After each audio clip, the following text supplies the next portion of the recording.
जब तक ज्ञान अर्थात विद्या हमारी प्राथमिकता नहीं बनेगी, तब तक किसी प्रकार का राष्ट्रीय हित सधेगा नहीं। ज्ञान का अभिप्राय शिक्षा नहीं है, इसीलिए विद्या शब्द को साथ में जोड़ना पड़ा।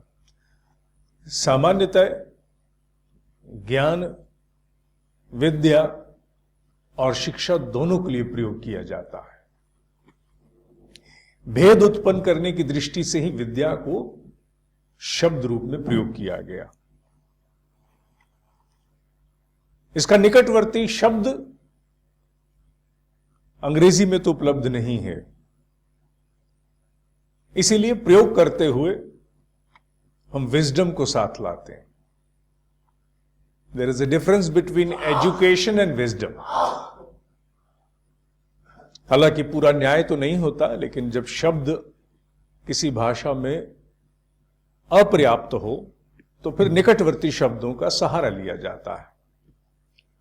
उसी प्रकार हमने विजडम शब्द को चुना है, क्योंकि कहीं विद्या के समीप, विद्या के प्रसाद के निकट उसका निष्कर्ष विजडम है। शिक्षा और विद्या, इन दोनों के भेद पर अनेकों वर्ष पूर्व एक रिकॉर्डिंग दी गई थी। यह रिकॉर्डिंग उसी को आगे ले जाते हुए, ये उद्बोधन उसी को आगे ले जाते हुए एक राष्ट्रीय परिकर में देखने की एक चेष्टा है। वैसे तो विश्व स्तर पर भी यही सत्य है, पर अभी हम भारत की ही बात करते हैं।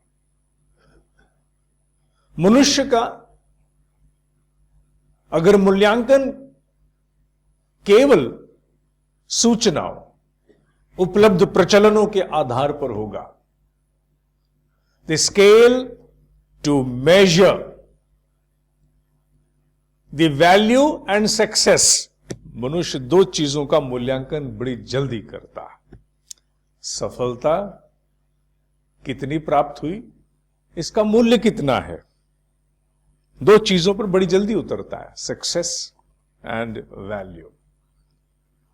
किसी की कामयाबी को आंकना या किसी विषय का मूल्य, वस्तु का मूल्य आंकना मनुष्य को भली प्रकार आता है। और क्योंकि उसने जीवन में सफलता के मानक और मूल्य निर्धारित करने के मानक, the determinants to construct a value, ये प्रचलित व्यवहार पर आधारित किए हैं, विद्या पर आधारित नहीं किए हैं। इसलिए अनेकों स्तरों पर पूरे विश्व में, पूरे राष्ट्र में गिरावट हमें दिखाई देती है। आप इन दो को बदल दीजिए, बहुत कुछ बदल जाएगा। मनुष्य को किस प्रकार सफलता का मूल्यांकन करना है, इसका आधार बदल दीजिए। मनुष्य को किस प्रकार मूल्य का निर्धारण करना है, इसके आधार को बदल दीजिए। आप देखेंगे कि व्यक्ति की प्राथमिकताएं, प्रायोरिटीज उसकी बदल जाएंगी। मनुष्य अपनी प्राथमिकताओं का दास है। जिसे वो अपनी प्राथमिकता समझता है, होती है कि नहीं, जिसे वह अपनी प्राथमिकता समझता है, उसका वो दास है। A human being is enslaved by his priorities, not the actual priorities, but the priorities he considers as a priority. प्राथमिकताएं भी दो तरह की होती हैं, एक जो वास्तविक होती है। विद्या एक ही प्राथमिकता को सबसे ऊपर रखती है, उसकी और कोई प्राथमिकता नहीं है। और वो प्राथमिकता का उद्घोष उपनिषदों में किया जा चुका है। आत्मानो मोक्षार्थ जगत हिताय च, मेरा उत्कर्ष हो, मैं भीतर से बड़ा बनूं, केवल बूढ़ा नहीं। शैलेंद्र जी के वाक्य रह रह कर फूटते हैं। मैं भीतर से बड़ा बनूं, उत्कर्ष को प्राप्त हूं, मेरा मोक्ष हो, मेरे सोचने समझने की क्षमताओं में विस्तार हो, छोटेपन से, अधूरेपन से, बौनेपन से मुक्त हो जाओ। यह विद्या की, इस जीवन की प्राथमिकता है। विद्या कहती है कि तुम मनुष्य रूप में अगर यहां आए हो तो किस लिए? क्योंकि आज से कुछ वर्षों के पश्चात किसी को भी याद नहीं होगा, किसी को भी याद नहीं रहेगा तुमने कितने प्लॉट बनाए थे, किस मॉडल की गाड़ी खरीदी थी, कितना जेवर बनाया था। ना किसी को याद रहेगा और ना तुम्हें ही याद रहेगा। विद्या इस सत्य को सदा स्वीकार करती है, nobody is going to remember that. लेकिन यह सबको याद रहेगा और तुम्हें भी याद रहेगा। तुम्हें याद रहेगा तुम्हारे संस्कार के रूप में, तुम्हारे भीतर परिष्कार के रूप में, तुम्हारे भीतर की गुणवत्ता के रूप में, और लोगों को याद रहेगा तुम्हारे योगदान के रूप में। जिन लोगों ने विश्व में किसी प्रकार का भी योगदान दिया है वो लोग याद रखते हैं। किसी बहुत बड़े ब्रह्म ऋषि का वाक्य है और मैंने उस पर बड़ी गंभीरता से मनन करना शुरू किया है। उन्होंने यहां तक कहा, मैंने तो भी ये कहा कि आपके पास कितनी प्रॉपर्टी, कितना पैसा, कुछ समय बाद ना आपको याद ना किसी को याद रहने वाला है। आप तो चले गए तो किसी को क्या याद रहेगा। और अगर रॉकफेलर फाउंडेशन के विषय में लोग जानते हैं तो इसलिए नहीं कि वो बहुत धनाढ्य व्यक्ति थे, इसलिए क्योंकि उससे जुड़े हुए कुछ योगदान समाज को आज वर्चस्व देते हैं। और ब्रह्म ऋषि कहता है इतना ही नहीं, तुम किसी को क्या कहते रहे कोई याद नहीं रखेगा, तुम किसी को क्या दे गए पदार्थ रूप में यह भी कोई याद नहीं रखेगा। लेकिन जो अनुभव तुमने किसी को दिए हैं, अच्छे या बुरे, वो हमेशा वो व्यक्ति याद रखेगा। तुम्हारे दिए गए अनुभव कभी नहीं भुलाए जा सकते, अच्छे या बुरे। पदार्थ भुलाया जा सकता है, तुम्हारे कहे गए वाक्य भुलाए जा सकते। हमारे वेद उपनिषदों को आज भी अगर कहीं संजो करके रखा गया है, किस लिए? क्योंकि वो एक अलग प्रकार के अनुभव को देने की चेष्टा करते हैं। अनुभव से ऊपर कोई मनुष्य को इस धरती पर, इस धरा पर कोई भी सुख नहीं है। अनुभव का सुख पाने के लिए ही मनुष्य मदिरा पान करता है, व्यसनों में जाता है। किस लिए? अनुभव के लिए। To have a feel, to experience a feel. 4 घूंट लगाया, स्टेट ऑफ माइंड अलग हो गया। लोग ड्रग्स भी लेते हैं तो किस लिए? अनुभव के लिए। धर्म में जाते हैं तो किस लिए? अध्यात्म में आते हैं तो किस लिए? अधिकांश की बात कर रहा हूं, पाप से डरने वालों की नहीं, अनुभव के लिए। इतना विश्व में हंगामा मेडिटेशन को लेकर के किसके लिए है? अनुभव। तनाव के अनुभव से मुक्त होकर के सहज होने के अनुभव को प्राप्त होना। तो ऋषि ने बहुत बड़ी बात कही है, तुम विश्व को क्या पदार्थ दे गए, कोई याद करे ना करे, क्या कह गए, कोई याद करे ना करे, तुम जो अनुभव दे जाओगे वो लोग हमेशा याद करेंगे। विद्या कहती है जीवन को सार्थक अनुभव दो। The best kind of experience should be your priority. विद्या कहती है जो कुछ भी करते हो, whatever you are doing, your business, your relationships, as a citizen, as a colleague, compatriot, कुछ भी, कोई भी अवस्था तुम जीते हो, अच्छे अनुभव प्राप्त करो, अच्छे अनुभव बांटो। यह विद्या कहती है, यह विद्या की प्राथमिकता है। जिस व्यक्ति के जीवन की यह प्राथमिकता हो जाएगी कि मुझे सदा अच्छा अनुभव करना है और अच्छे अनुभव दूसरों को देने हैं, उस व्यक्ति के जीवन में बहुत बड़ा परिवर्तन होने लगेगा। और जिस व्यक्ति की यह प्राथमिकता नहीं होती कि मुझे अच्छा अनुभव करना है और अच्छा अनुभव बांटना है, वो अविद्या का दास है। वो केवल एक ही चीज जानता है, उपभोग और दोहन। मैं किस प्रकार से उपभोग करूं, ये भी चाहिए, वो भी चाहिए, वो भी चाहिए, वो भी चाहिए, ये उपभोग है। और किस प्रकार से दोहन करूं, दोहन का अभिप्राय, दोहन का सीधा सा अभिप्राय है कैसे भी करके खसोट लो। यह बात मनुष्य के मानस में अगर जमी रहेगी तो उसका समूचा विचार, आचार, व्यवहार, व्यापार इन्हीं बातों से रंगा रहेगा।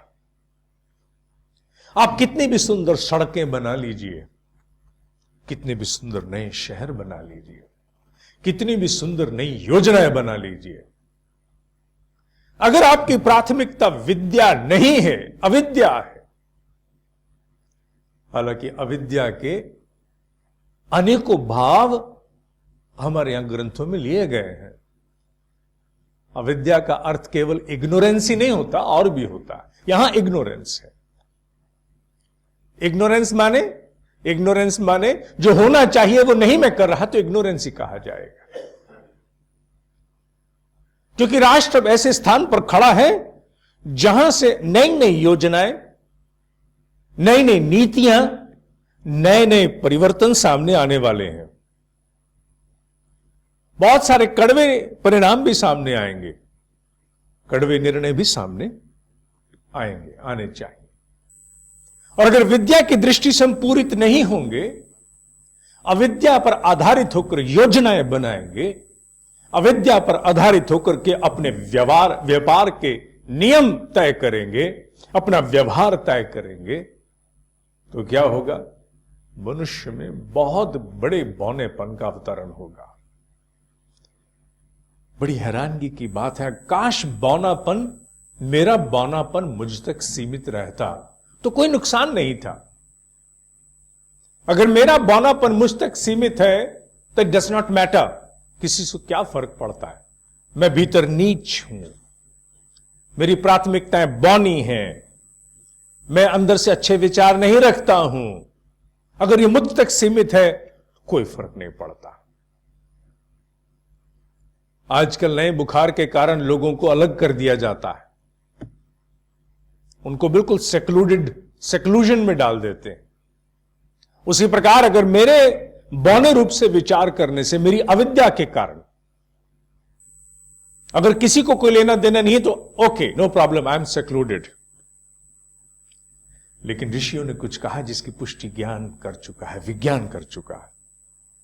इस पूरी पृथ्वी पर आने वाली समूची आपदाएं, कैन यू बिलीव दिस?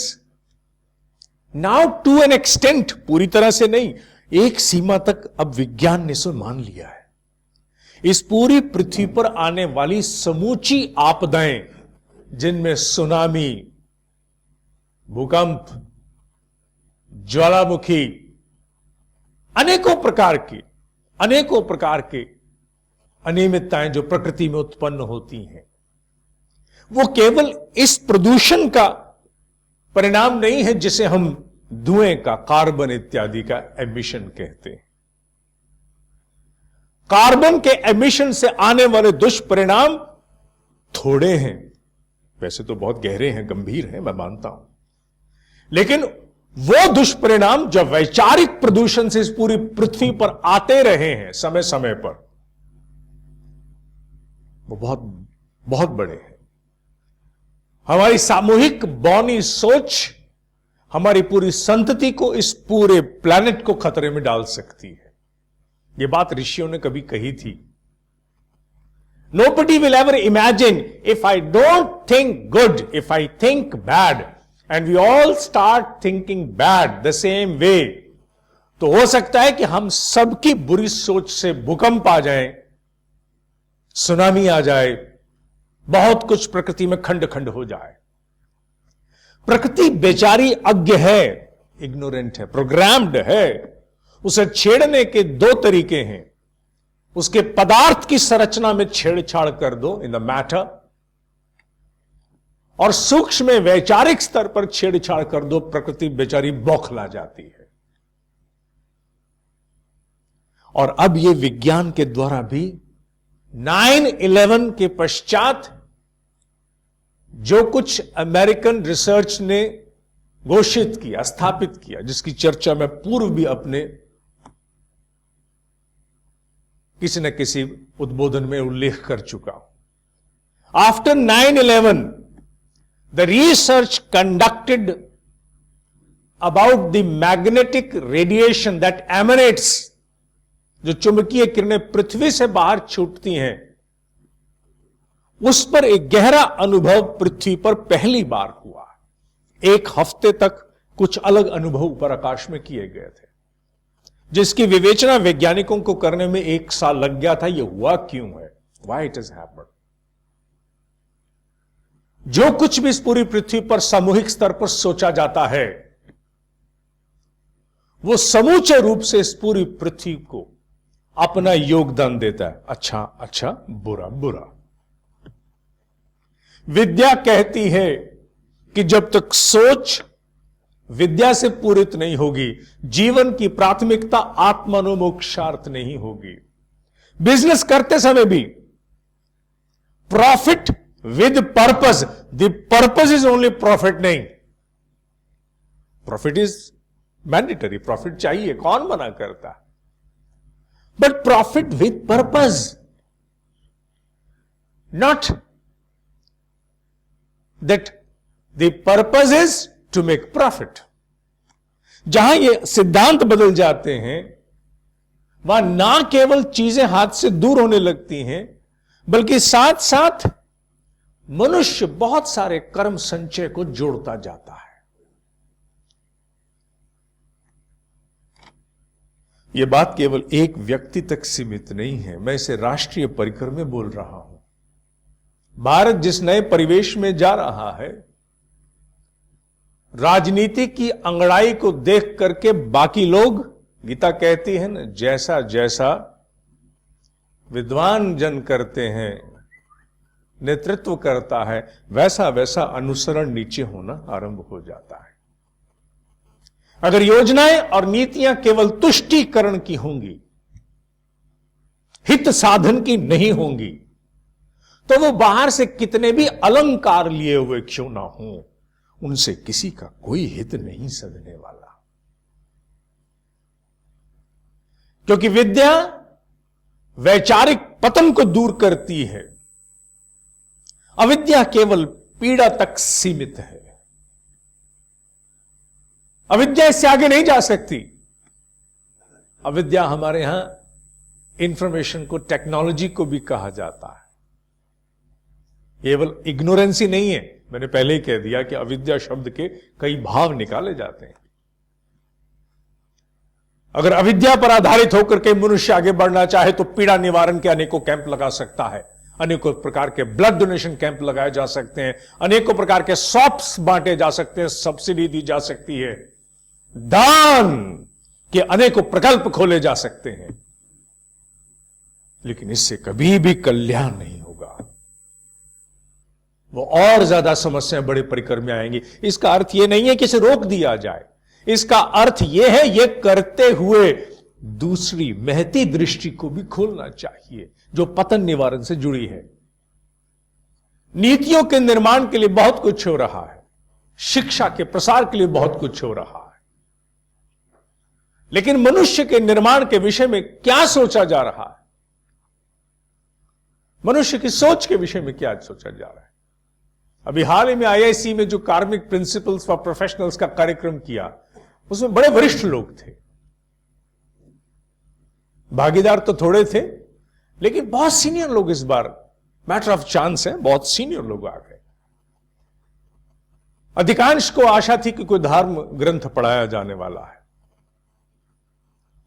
परंतु उन्होंने जब इसे अनुभव किया कि विद्या की दृष्टि से मनुष्य अपनी समूची परिस्थितियों को अलग रूप से देखना शुरू कर देता है, अपने जीवन की प्राथमिकताओं को अलग दृष्टि से देखना शुरू कर देता है, अपनी समस्याओं को, अपनी परिस्थितियों को, अपने आसपास के लोगों को अलग दृष्टि से देखना शुरू कर देता है।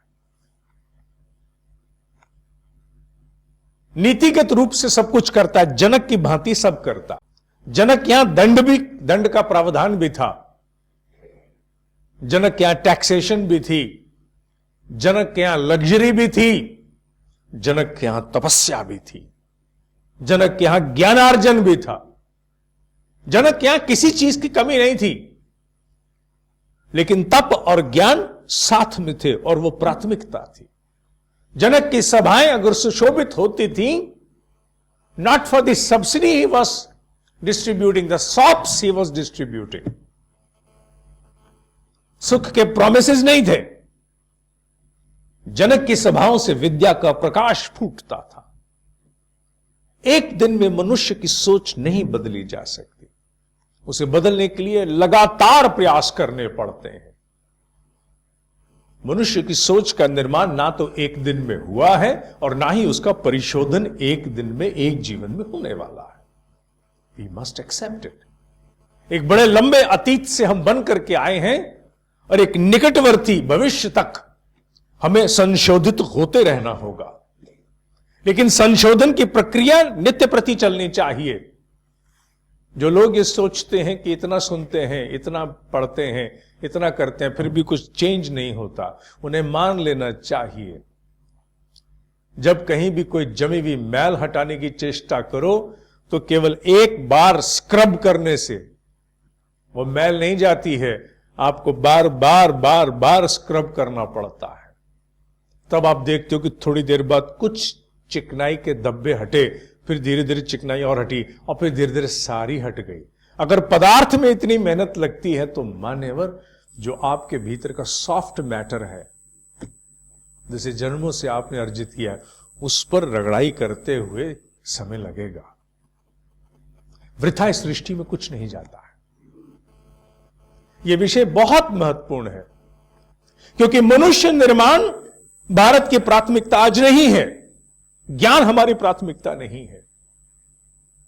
हम पाप से बचने के लिए तो जा सकते हैं, हम स्पिरिचुअल फैंसिंग के लिए भी जा सकते हैं, फैंसी करें सब्जेक्ट्स को, but real quest to have knowledge ये हमारी प्राथमिकता नहीं है। वो लोग ही हमें जल्दी से समझ में नहीं आते जिनकी नॉलेज प्रायोरिटी है। यार ये कैसा बंदा है। इट इज वेरी सरप्राइजिंग कि हम किस विषय को कितना मूल्य देखते हैं और किस व्यक्ति को किन आधार से सफल मानते हैं। दिल्ली में 20 रुपए प्रति घंटे के अनुरूप पार्किंग चार्ज की जाती है, 20 रुपीज पर आवर। इसका अर्थ यह हुआ कि अगर मुझे प्रदर्शनी देखने जाना है या कोई भी काम करना है तो मुझे 4-5 घंटे लग गए just to park my vehicle, मुझे 100 रुपए देने होंगे। और मैं अगर रोज जाता हूं तो मुझे रोज देने होंगे। क्योंकि ज्ञान मेरी प्राथमिकता नहीं है, इसलिए 100 रुपए की किताब खरीदते समय जो संभवतः मुझे ज्ञान या विवेक दे सकती है, आई एम नॉट प्रिपेयर्ड। मैं विद्या को पार्क कराने के लिए, अपने उस अस्तित्व में पार्क कराने के लिए जो मेरे साथ निभने वाला है, मैंने कहां कितनी बार गाड़ी खड़ी की, कितने पैसे पार्किंग में आज तक खर्च किए, क्या मुझे इसका हिसाब है? किसी को नहीं होगा। आप में से किसी को नहीं पता कि पिछले 5 साल में आपने अपनी कार को पार्क करने के लिए कितने पार्किंग के पैसे दिए होंगे। किसी को याद नहीं होगा। लेकिन यह बात सत्य है कि अगर कोई ज्ञान, कोई विद्या, कोई परिवर्तन, कोई अनुभव आपने पिछले 5 साल में जो बहुत सुंदर होगा प्राप्त किया होगा, वो आपको आज भी याद होगा। आपको ही नहीं, आपका वो संस्कार भी बन गया, आपके साथ जाना है। This must become the norm of the society and priority of a nation. जब तक ये ज्ञान हमारी प्राथमिकता, ये विद्या हमारी प्राथमिकता नहीं है, हम गाड़ी को पार्क करने के लिए तो 100 रुपए रोज खर्च करेंगे, करते रहेंगे, याद भी नहीं करेंगे। होता है ना, देने पड़ते हैं, लेकिन स्वेच्छा से अपने आप को अभिप्रेरित करते हुए हम विद्या को भीतर पार्क करें, ये जब तक प्राथमिकता नहीं बनेगी, बौने निर्धारण चाहे राज्य की नीतियों में हो या व्यक्ति की प्राथमिकताओं में हो, जीवन में भर बहुत कुछ देंगे, सुख की अनुभूति नहीं दे पाएंगे। सुख की अनुभूति अनुभव की दास है, पदार्थ के एकत्रण की दास नहीं है। और मनुष्य वास्तविकता में तो सुख का दास है। वो जो कुछ भी इकट्ठा करता है, करता तो सुख की अनुभूति के लिए ही है। वो विषय अलग है कि वो होने के बाद हो गया ना, बस ठीक है। Now what next? What next? होड़ आगे चलती है, नई आहुति प्रतीक्षा करती है। और ज्ञान अर्जन को, इस पूरे भारत में मनुष्य के निर्माण को, विद्या अर्जन, ज्ञान अर्जन या मनुष्य का निर्माण, एक ही बात है, कोई फर्क नहीं है। Whether it is man making और whether it is to prioritize wisdom, the learning that is wisdom oriented, बात एक ही है। जब तक इसे आज राज आश्रय नहीं मिलेगा, तब तक इसके प्रसार की आशाएं हैं, कम है। क्योंकि आज ऋषि नहीं रहे, तपस्वी नहीं रहे। श्री रामकृष्ण ने कल बहुत सुंदर उदाहरण दिया था। उनके रामकृष्ण वचनामृत की जब कथा हो रही थी, उसमें बहुत सुंदर उदाहरण था कि ईश्वर चुंबक है, ईश्वर चुंबक है और मनुष्य एक ऐसी लोहे की सुई जिस पर मिट्टी जमी पड़ी है। चुंबक खींच भी नहीं पाता, क्यों? क्योंकि ऊपर मिट्टी की परतें लगी हैं। मनुष्य अपने ऊपर से मिट्टी की परतें हटाता नहीं। किसी समय में ऋषि हुआ करते थे, तपस्वी हुआ करते थे, आज भी हैं। पृथ्वी कभी किसी से खाली नहीं रही, लेकिन कहां जाए? हु नोज हु इज, किसके पीछे कौन है नहीं पता हमें। और ऋषियों में और तपस्वियों में एक क्षमता होती थी कि वो चुंबक की ओर एक तो सुई का मुंह मोड़ते थे, दूसरा सुई के ऊपर से मिट्टी हटा देते थे। अपने आप सुई के ऊपर से मिट्टी हटा दीजिए तो बाकी काम सुई और चुंबक अपने आप कर लेंगे। You don't have to do anything else, just remove the layer atop, उसके ऊपर की तह को आपने हटाना है। यह काम किसी काल में तपस्वी करते थे। मनुष्य आया, गुरु रूप में उसने वर्ण किया, और तपस्वी अपने आशीर्वाद से, अपने तप से, अपनी अनुकंपा से, अपनी उपस्थिति से, अपने प्रकाश से उस सुई के ऊपर से मिट्टी हटाता था। ईश्वर के प्रकाश अपने आप उसे खींच लेता था, उत्कर्ष हो जाता था। आज वो नहीं है। तो आज क्या व्यवस्था करें? आज प्रजा तंत्र है, आज प्रजा ही सब कुछ है।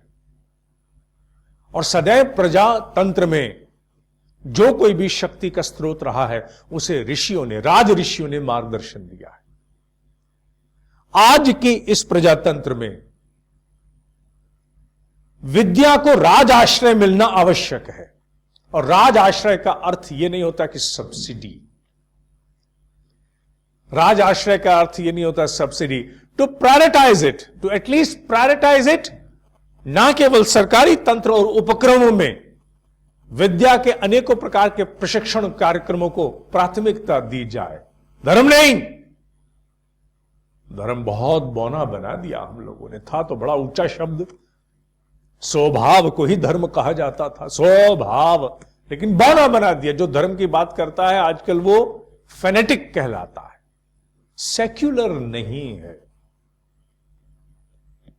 मूल्य बदल गए ना, अर्थ बदल गए ना, भाव बदल गए ना, तो शब्द भी कई बेमाने हो गए। तो चलिए छोड़ें इन विषयों को, हम विद्या की बात करते हैं, हम मनुष्य के निर्माण की बात करते हैं। अगर विद्या की बात करें, मनुष्य के निर्माण की बात करें, तो राज आश्रय ना केवल राज्य के कर्मचारियों के लिए, अपितु इस प्रकार की सजगता का विकास होना चाहिए। जब भी कभी किसी बात को समाज में ठीक करना हो तो अवेयरनेस कैंपेन चलते हैं। अवेयरनेस के कैंपेन बड़े बड़े स्तर पर चलते हैं।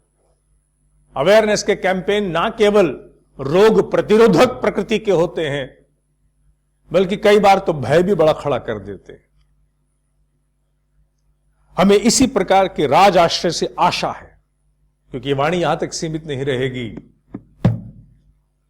हमें राज आश्रय से यह आशा है उस अशोक से जो शोक का निवारण करता है, कि इस काल के अनुरूप, इस परिस्थिति के अनुरूप, आज के परिवेश के अनुरूप नए बुद्ध की रचना के लिए मनुष्य निर्माण की विद्या को प्राथमिकता दी जाए। फिर से दोबारा से एक नए परिव्राजक की आवश्यकता है, एक ऐसे परिव्राजक की आवश्यकता है। परिव्राजक माने व्यक्ति नहीं, संस्कृति। ऐसी संस्कृति की आवश्यकता है जहां मनुष्य निर्माण को प्राथमिकता देकर के, the first priority of the nation, हम आगे बढ़ना शुरू करें।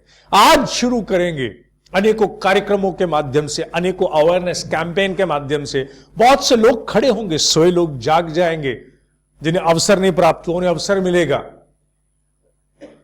10 साल में भारत की एक अच्छी जनसंख्या, वो जनसंख्या जिसके पास बाइंग पावर है, जिस बाइंग पावर को लेकर के विश्व भारत की ओर आकर्षित हो रहा है, इसके पास बाइंग पावर है, एप्रोप्रिएट थिंकिंग पावर नहीं है। बाइंग पावर है। धीरे धीरे उसकी सोच में बदलाव आना शुरू होगा। विद्या से प्राप्त प्रकाश के अनुरूप प्राप्त ज्ञान से फिर वो ये तय करेगा कि उपभोग नहीं, उपयोग की संस्कृति पर चलना है। सहयोग, पारस्परिकता, दोहन नहीं, इस व्यवहार को मुझे अपना आचरण बनाना है। तब ये परिवर्तन जाके परिलक्षित होने लगेंगे। पूरा भारत तो हम 10 साल में नहीं बदल सकते, लेकिन मेरा यह मानना है, पूरा भारत तो कभी मतदान के लिए भी नहीं जाता है।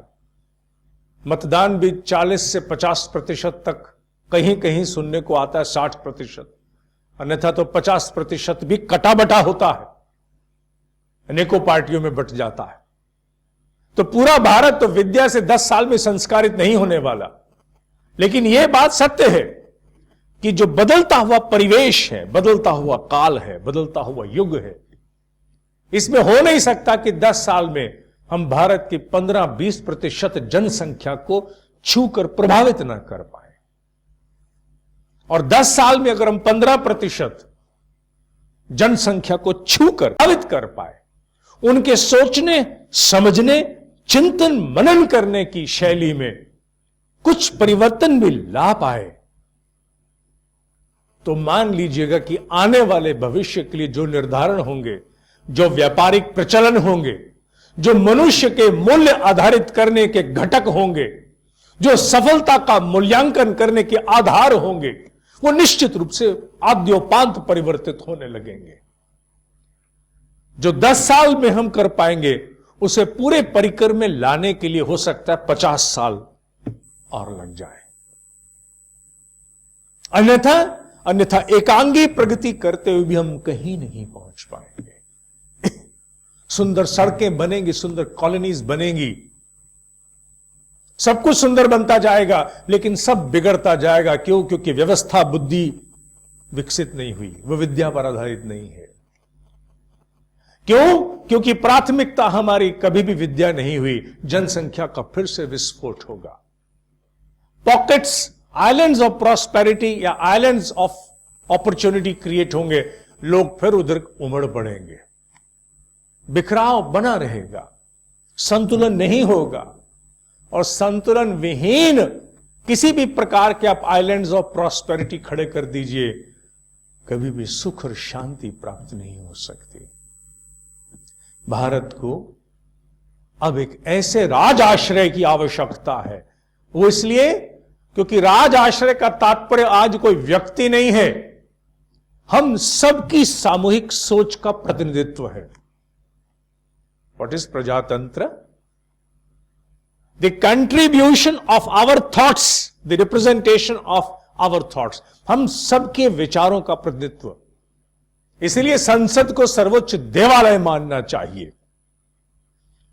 और संसद के सर्वोच्च देवालय में अगर हम चाहते हैं कि राष्ट्र के भविष्य की घड़ाई हो, विधानसभाओं में हम चाहते हैं कि राज्य के भविष्य की घड़ाई हो, तो मनुष्य के निर्माण को प्राथमिकता देनी होगी। शिक्षा ही नहीं, विद्या भी, और केवल स्कूली तंत्र तक नहीं, अपितु समूची नागरिकता को इसके परिकर में इसकी व्याप्ति में लाना होगा। हर व्यक्ति को सोचना होगा, हर व्यक्ति को विचारना होगा। Profit with purpose. इस जीवन में मुझे व्यापार करना है तो करते हुए प्रॉफिट खूब कमाना है, जितना हो सके पैसा कमाऊं, लेकिन कमाते समय हर कार्य से मैं आसपास सौहार्द का वातावरण, आदर्शवादिता का वातावरण स्थापित करूं। Not that profit is my only purpose. जाने वाला खिन्न भाव से जाए, हीन भाव से जाए, हीन मनोवृत्ति से आए, हीन मनोवृत्ति लेके जाए। ये विचारों में परिवर्तन जब तक in the transactions of the citizenry, नागरिकों में जो आपस का व्यवहार है, पारस्परिकता है, जब तक उसके आधार नहीं बदले जाएंगे तब तक कल्याण संभव नहीं है, कितने भी संयंत्र लगा लीजिए। इसलिए man making should now become the priority of the state, because state means you, me and each one of us. 130 crore ईश्वर मिलकर के जब चाहेंगे, मनुष्य में ईश्वर का वास है। अगर ये वास है और इसे मानते हैं तो 130 करोड़ ईश्वर अगर चाहेंगे तो इस वसुंधरा पर स्वर्ग के अवतरण को कोई रोक नहीं सकेगा। मनुष्य में देवत्व के अवतरण को कोई रोक नहीं सकेगा। मेरे ब्रह्म ऋषि भी और अनेकों ब्रह्म ऋषियों का यही कथन है कि धरती पर स्वर्ग का अवतरण और मनुष्य में देवत्व का उदय अचिंत्य चिंतनम को हटाने से ही होगा। जो नहीं सोचने योग्य उसे सोचना छोड़ना होगा, और जो नहीं सोचने योग्य उसे छोड़ने के लिए उसका स्थान विद्या को लेना होगा।